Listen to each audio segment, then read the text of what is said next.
This episode of The Overlook is presented by Sunlight Tax, financial advice and tax planning tailored for creatives. Learn more at sunlighttax.com.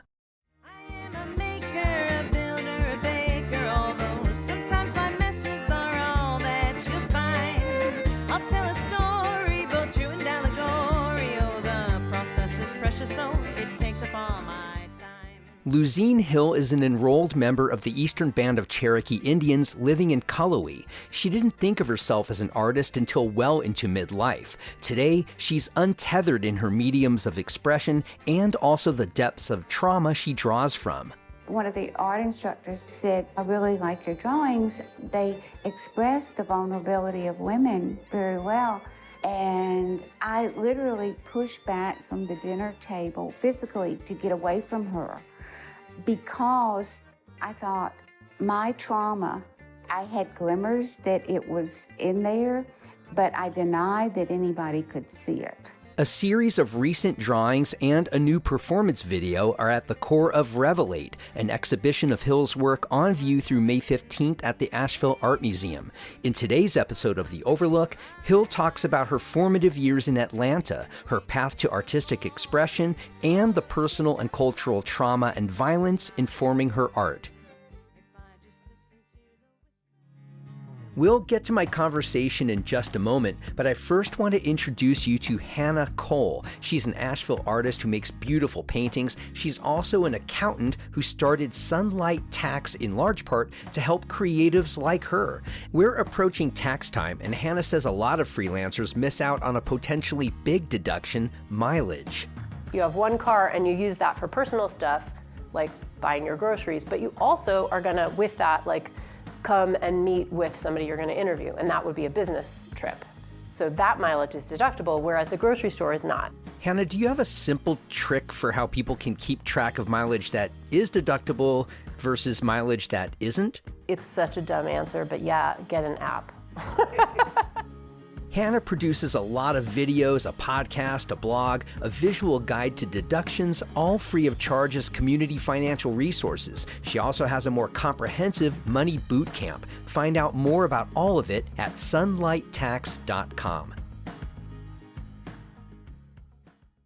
I began my conversation with Luzene Hill asking about her upbringing and immersion in her Cherokee heritage and culture. I was born in Atlanta. I grew up in Atlanta. My father was in the Army, so he moved around a lot, but we pretty much stayed in Atlanta with my white family, my grandparents.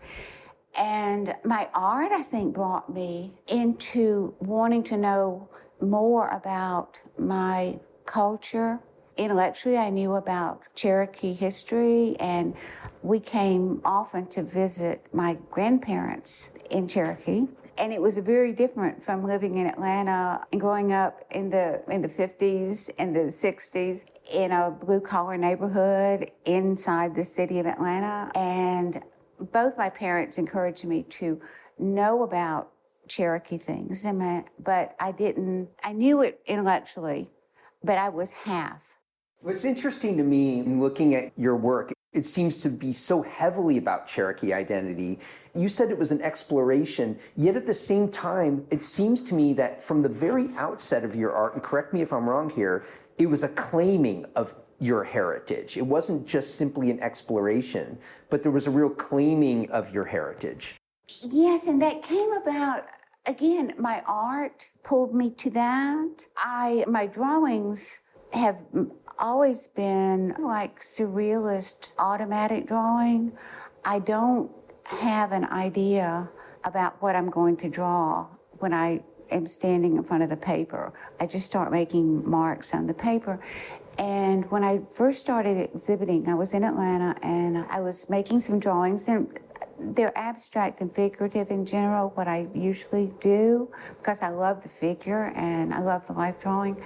But I was standing there and I started making marks and I began to see bones, and then I saw in my mind bones in an archaeological gravesite.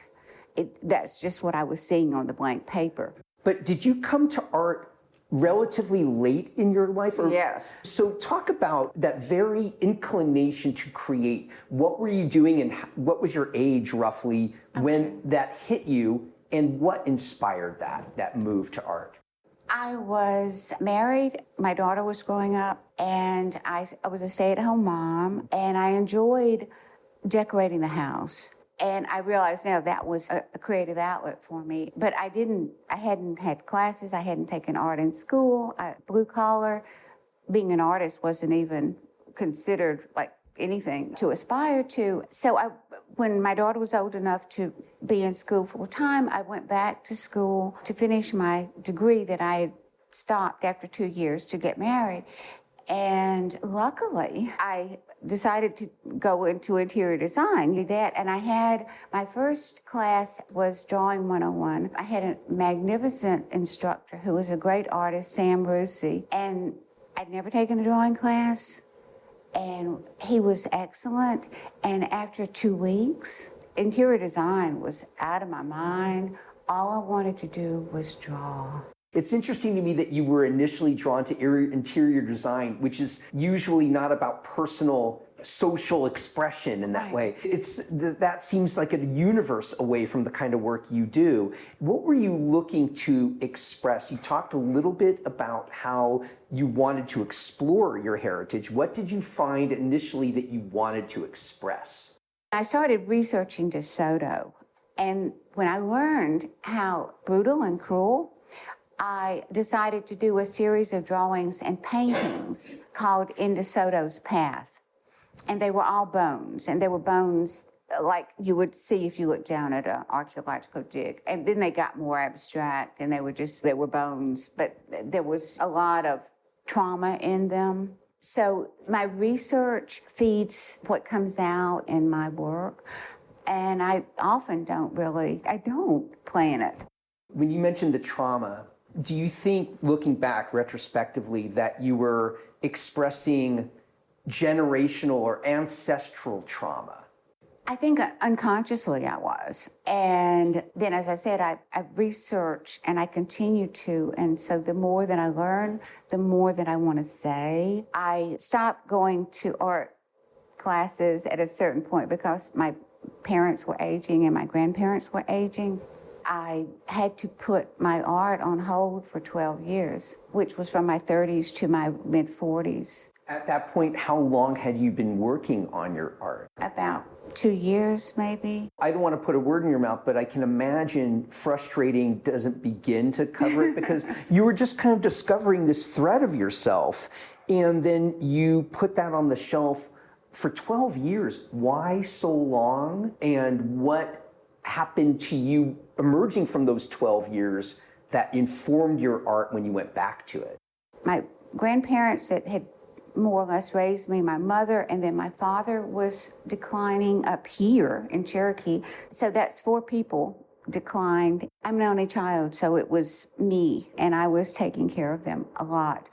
My marriage was not going well because this passion that had been ignited in me for art was really threatening to my husband, and among other things. It wasn't the only thing. And 2 years after I was divorced, I was sexually assaulted. So that was a really significant thing in terms of how I felt about life, and also in terms of understanding intensely trauma, understanding terror.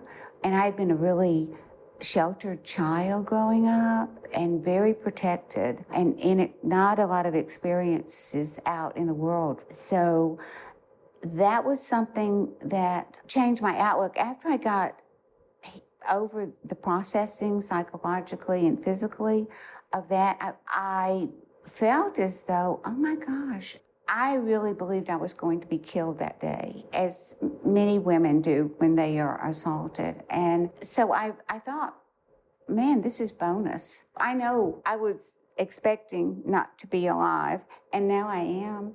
And it really changed my life about wanting to be in every moment, intensely in every moment, and savor the moment. And life is fleeting. And I try to express that in my work, in the drawings that are a lot of negative space and marks that will just stop abruptly. But that also has led me into doing installations. Correct me if this is off base, but you're educating your audience in the way you educated yourself, and you had a personal motivation to educate yourself because of the culture the Cherokee culture that you inherited. But you're also educating an audience that you presume is largely not native. And so I guess I didn't have that in mind when I asked you the question of the thread through your work, but I'm seeing that as a thread through. Am I on target on that? Oh yeah, you absolutely are. In DeSoto's Path was like my first exhibit of that series of drawings. And then the next one I did was a pilgrimage ribbon, which was about the loss of Aztec codices and Native culture in general. And that reflects what I like to learn about. Then I was never intended to make art about violence against women at all. And I did some drawings that I thought were just little figures and abstract, expressive, little, very small little figures, and showed them actually at Western Carolina when I was living in Atlanta. And one of the art instructors there, she said, I really like your drawings. They express the vulnerability of women very well. And I literally pushed back from the dinner table physically to get away from her because I thought my trauma, I had glimmers that it was in there, but I denied that anybody could see it. What was so troubling to you about that notion? Because that had to occur to you when you're making your work, that there's a strong sense of both being a woman and claiming that against the patriarchy. You're very overt about that. Yeah, now. And at the same time, now. So talk about how, but you pushed back against that before you fully embraced it. Intensely pushed back. This was about probably 10 years after I was attacked. When I was attacked, I was newly divorced. I didn't have a lot of money. I was trying to support myself without a degree or a career in business before. And I considered the trauma that I experienced and the violence especially, that was something that it was extremely intimate and personal, and it was my responsibility to process it with body work therapy and with talk therapy, which I did. And it was not something that I was going to let define my life, because I read books about women who were afraid to go out of their house and their relationships were destroyed and things like that. And I thought, nope, not me. I'm going to work on this. And it's going to be painful to do it, but I'm going to work on it. So that's one of the things that I realized in my work, that I can bring that topic into a gallery, into art, and into a kind of a safe place. Because when I first showed work at the University of North Carolina in Asheville, that was the first time I had addressed it. And was this while you were still living in Atlanta? I had moved up here, and it was in 2009. It was called The Body and Blood. And it was focused on statistics about global sexual assault and violence against women, and particularly in conflict. And that led me to discover the horrifying statistics about Native women, because I had not dwelled on this. That was my thing. This is separate from my art. But when that instructor saw it in my work, I thought, I have no control over this. It's going to come out. And it's in me, and I'm not ready. I'm not ready to claim it. I'm not ready to talk about it. And it took me another year and a half to accept that.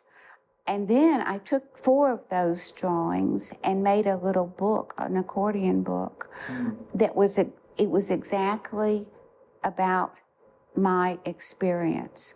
And it's called Shattered. And then it took me a year to show anybody that book. And that was very good information for me as an artist, and a concept that I totally embrace, that if you're really trying hard and you're trying to do good art, then it's got to come from really in deep in your core.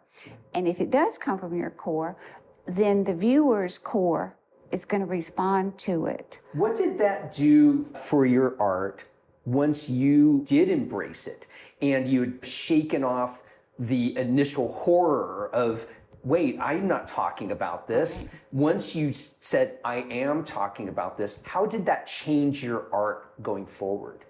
Then the subject changed into, I want to put out information and I want to shake someone up and say, these are the numbers.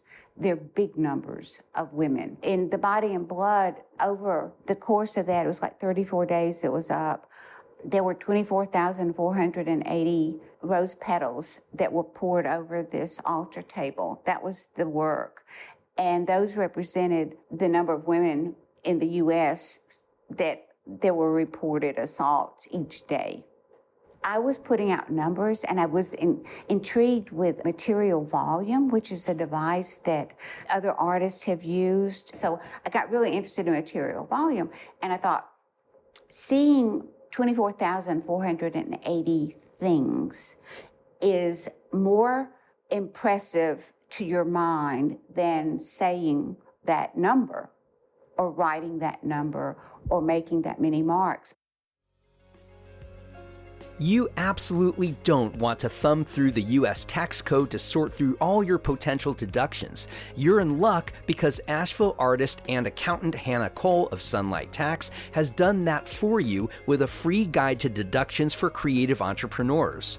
A lot of people, especially in the creative world, we don't tend to use very commercial language for what we do. What I wanted to create was a visual guide that has one column, which is how you think of it, what you call the thing you're doing, whether it's sending DMs on Instagram or your website, and then connect it to what the IRS calls that. And so it's very clear, the thing you call this, the IRS calls this. Your guide is very visual, Hannah, so how do people put it to use? It has the actual tax rules. And that's important because they're not all entirely the same, and they're very much not all intuitive. So for example, how do I deduct my home office or my home studio? It's actually not hard to do, but if you don't know the rules, you might not be doing it the way you should be. Hannah's Guide to Deductions is free to download at sunlighttax.com/deductionsguide. Let's get back to my conversation with Luzene Hill. One of the things that strikes me about your work and the span of your career, you're not a painter, you're not a drawer, you are not a sculptor, you're not a performer. It seems you're motivated by ideas, and wherever that takes you in terms of medium or expression, you just go there and you don't really think much about it. And I'm wondering, I can't imagine that your art school education prepared you for that. Like most BFA and MFA programs, you have to, what's your discipline? And you have instructors who are geared in discipline. Tell me how the education system, I know you studied at Western Carolina, how did the formal academic system serve you and not serve you, in particular you as an artist? I think I'm an exception in terms of that for two reasons. Because of that outstanding instructor I had in Atlanta at Georgia State with Drawing 101, which I then went to painting. And then I just kept taking independent study with this one particular person. Did a few other color classes that I had to take, and they were incredibly confining and sort of soul-sucking, and I hated them. And I was so grateful, because if I had taken some of those other things first and then gone and had the drawing class, then I would have been, no, these are the rules, and this is the tight little marks you need to make with a colored pencil, rather than just start making marks. I'm interested in your, for lack of a better word, adornment, costumery. And that seems to have been part of your performances from early on. Is it, in a way, are you drawing on yourself in a sense? Are you sculpting or collaging on yourself with your costumes that you wear in performance? Yes, I am. The performance aspect is an extension of my wanting to engage the audience and to pull someone in and get them surrounded by it to an installation so that they're not allowed to be separated by a frame and glass of art. And if they get uncomfortable and run out, that's fine with me because they're feeling something.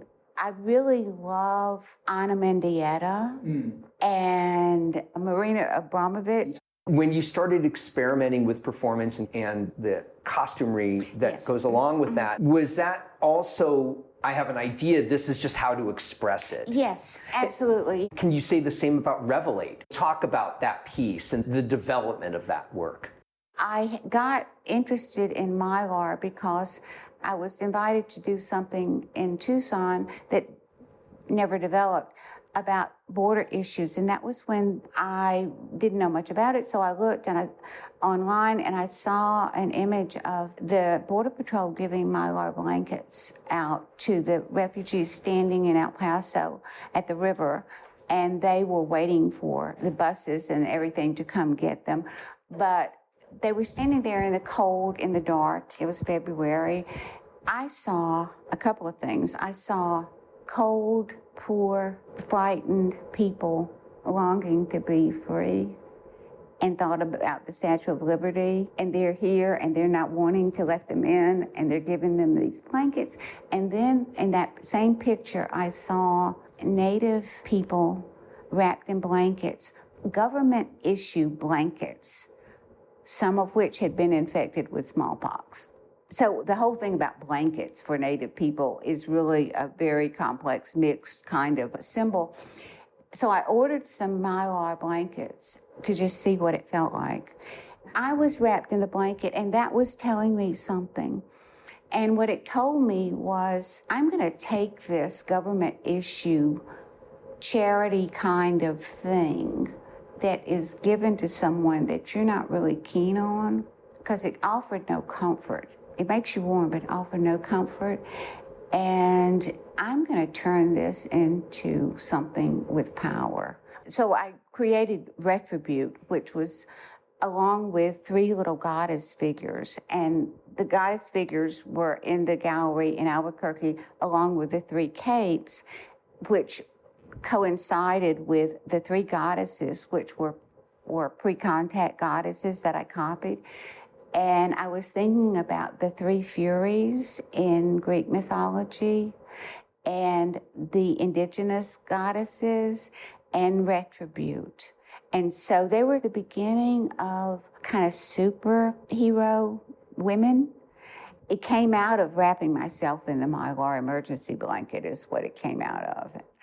But then with Revelate, I expanded the capes, and at that time I'd begun to get more interested and learn more about matrilineal culture, which is really a big thing for me now, and it really my focus. Talk about how Revelate represents where you're continuing to pursue in your art.